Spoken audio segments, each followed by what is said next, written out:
Mohon kepada peserta korban yang belum daftar, sila hadir di bawah khemah untuk dapatkan kupon.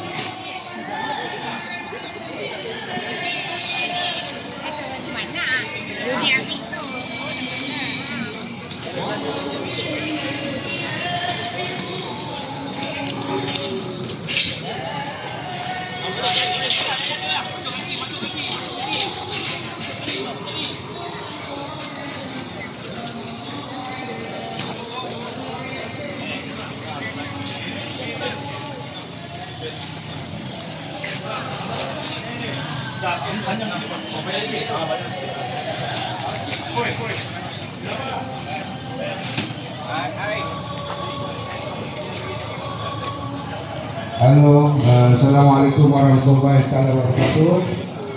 Makluman kepada petugas-petugas, kita mendapat nasihat daripada pihak veteriner supaya bila aktiviti sembelihan dibuat, hendaklah diblok dengan canvas supaya lembu yang sebelah tu tidak kelihatan.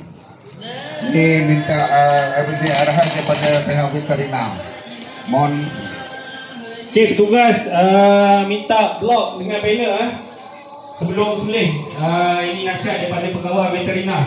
Kita ada pegawai veteriner yang hadir pada pagi ini.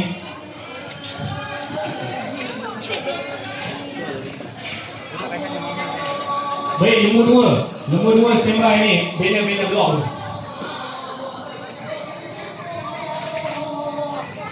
Lembu nombor 2 Haji Mak Jiwa, penyembelih wakil kepada Haji Mak Jiwa.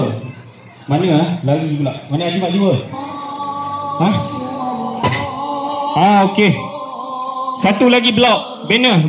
Ibad, ambil banner satu lagi sebelah ni, sebelah tutup tu. Tolong pegang.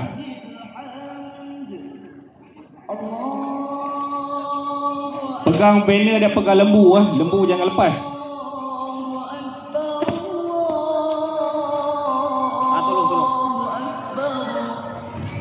Tolong.